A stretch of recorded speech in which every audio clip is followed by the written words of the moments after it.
The last time you guys saw this car, it was still stuck on the car lift, had no front bumper, wasn't really ready to hit the road. I was in a crunch trying to get the car ready for the Honda meet in Lake Elsinore, California. That was over a year ago now. So where's the car at? This episode, I'm gonna catch you guys up to speed on how this project is going, all of the things that I didn't cover in previous videos, and we're gonna go take it for a test drive. So those of you who might be new to this channel, this is my 1990 Honda Prelude SI. Now to some of you, this might not look like a normal Honda Prelude. In the United States, all of our third gen Honda Preludes had pop-up headlights and a real pointy front end. But before I purchased this car, the previous owner actually converted the whole front end to a rare Japanese version.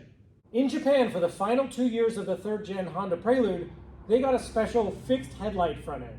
Along with some other upgraded trim features on the INX model, this fixed headlight front end really changes the look of the car. It goes from a real slant nose, sporty look of the 1980s to more of like a businessman type of front end from the early 90s.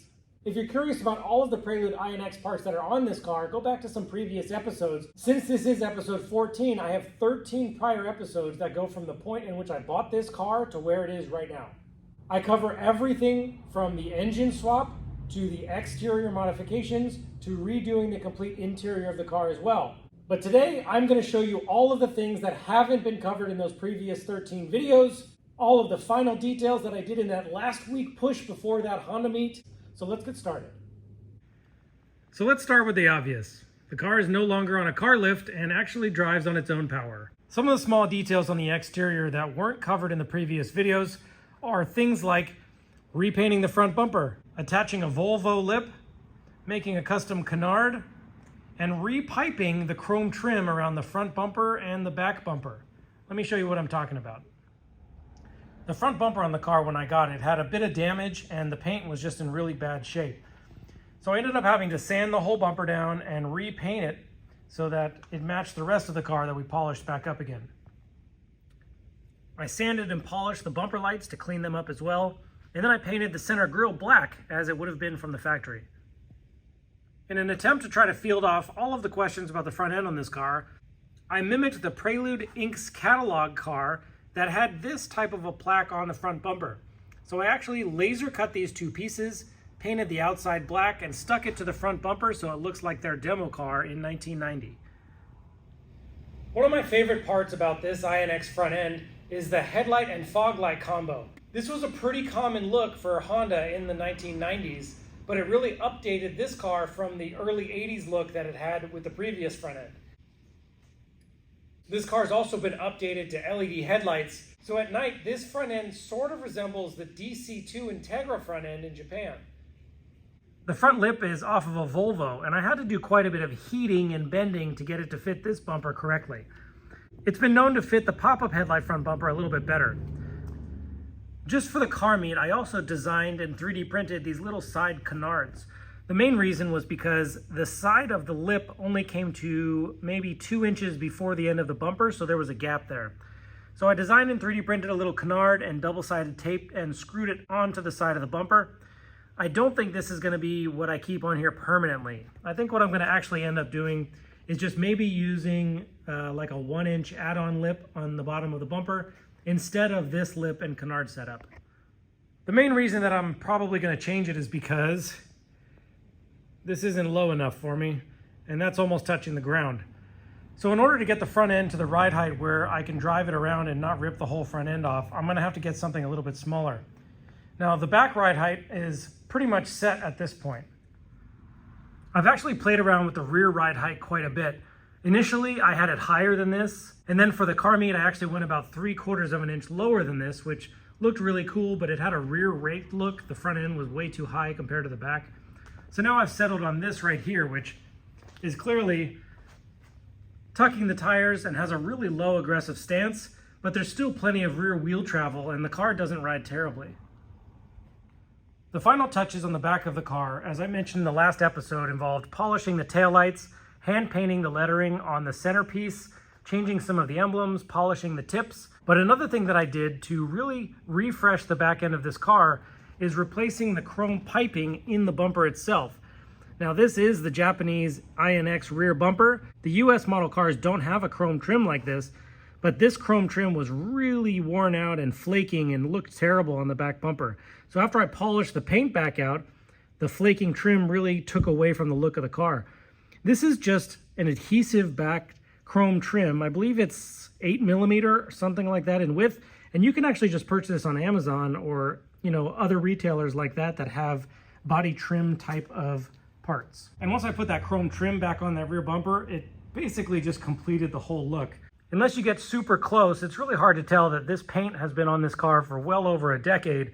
And if you compare it to what it looked like when I picked it up, you would not believe that I didn't repaint it.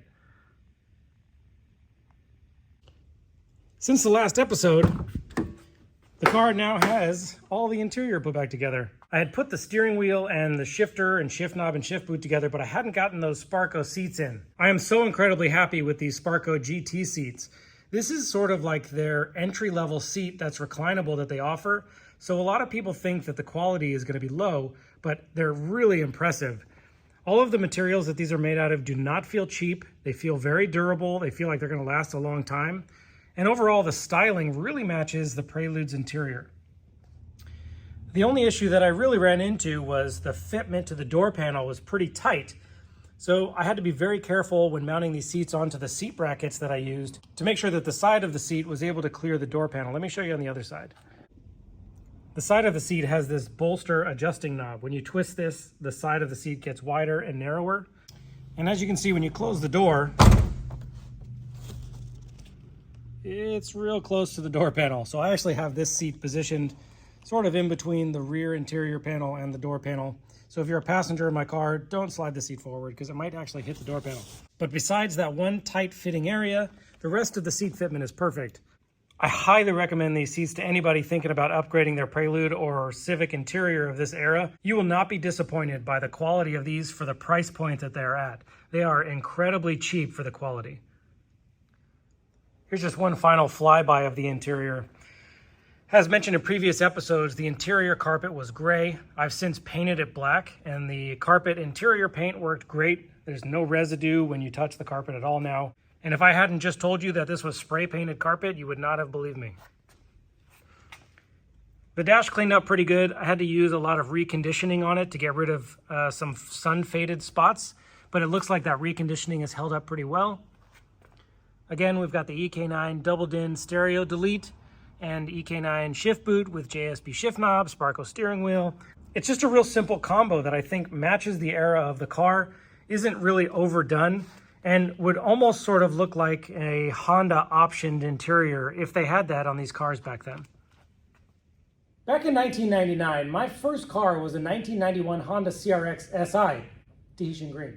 And since then, I have bought, built, raced pretty much every EF chassis you can imagine. I've had a couple of EK Civics, and this was a little bit different for me because this is my first Honda Prelude. Now, throughout the years, I have driven Honda Preludes before, but I've never driven something of this era with an H22 engine in it. Now, if you're new to these cars and you just go online and you try to read about what these offer as far as performance, the third gen Honda Prelude really gets a bad rap. And honestly, I think most of that has to do with the drivetrain that was offered for the car. I don't think Honda really looked at this in the same way that they looked at their Honda Civic platform of the era. I think the EF Honda Civic and CRX with their SIR VTEC versions was really Honda's attempt to show that they could build a performance, sporty, compact car, while the Honda Prelude was something that was reserved for more of like a business type guy that wanted to look cool while he was driving to work. On paper, they offered things like dual overhead cam, direct port fuel injection, multi-link suspension, disc brakes, four-wheel steering as an option. These all sounded like high performance things back in the 80s, but if you compare the performance of the third gen Honda Prelude to the EF Honda Civic of that era, it's not even close. If you drove those two cars one after the other, you would not think that the Prelude was a performance car at all, unfortunately. So from the get-go, I was a little bit reserved in my expectations of the performance of this car.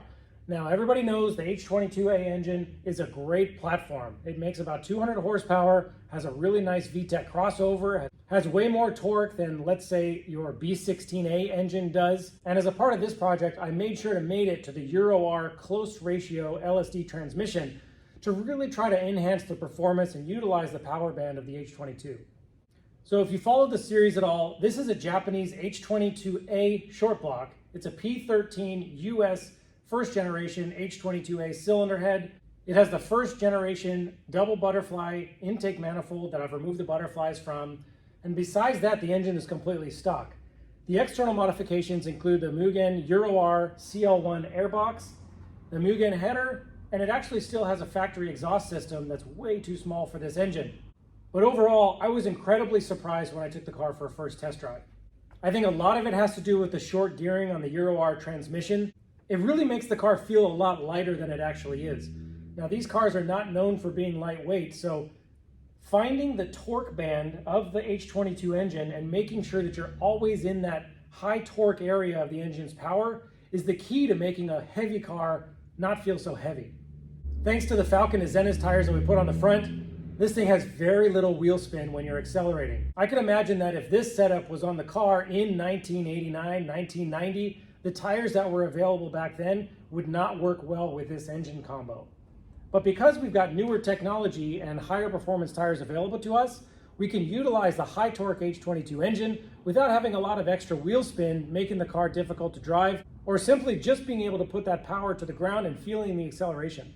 This car is still on the factory P13 ECU, and while it runs really well, it's not running 100% right now. It currently has a check engine light that I haven't diagnosed yet. With that being said, Honda is really nice to us enthusiasts. Even though the check engine light is on, it still allows full performance of the engine. The VTEC crossover works correctly, and it pulls all the way to redline. So now that the car is basically sorted, it's road registered, it's ready to go, let's take it for a ride and see what it's like to drive an H22 powered 3rd gen Honda Prelude.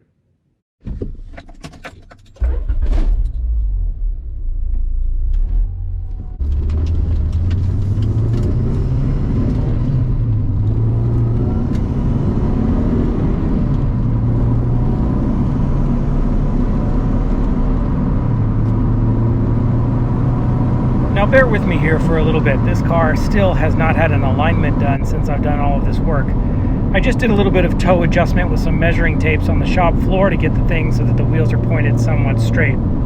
I still have quite a bit of dampening adjustment to do to really dial in the ride, but overall the car is already handling pretty awesome as it is.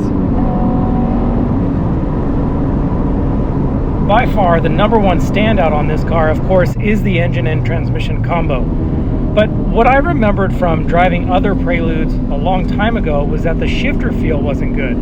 But for some reason, this 4th gen shifter that I've put into this car actually feels really precise and easy to shift.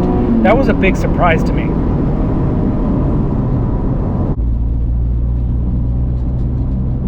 As I continue to work on this car, I'm going to dial in the suspension more, get the ride height exactly where I want it, adjust the dampeners so that it's a nice, smooth, comfortable ride even at this low ride height. But for now, I'm just going to enjoy the H22 engine.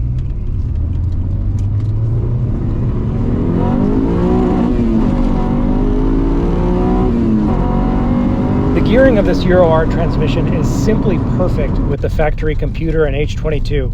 As you send the engine to redline and make the next shift, it never falls out of VTEC, not in any gear.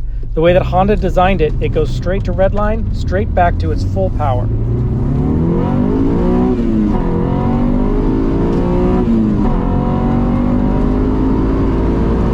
It might be hard to tell from this video just how well these Falcon tires are working. If this was just an ordinary street tire, the front tires would be spinning like crazy through first gear, I would have plenty of wheel spin in second, and then they would just be solid in third and fourth. But because of how much grip these tires have, as soon as I accelerate in first, the car just takes off. There's literally no wheel spin at all. Now that I'm able to actually put some miles in this car, you guys can expect quite a bit more content from it.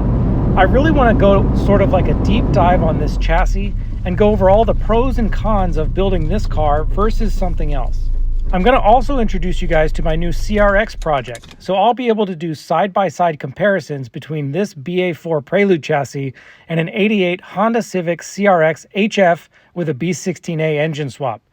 So in the meantime, here's just a little bit of B-roll of the car, and I'll see you guys next time.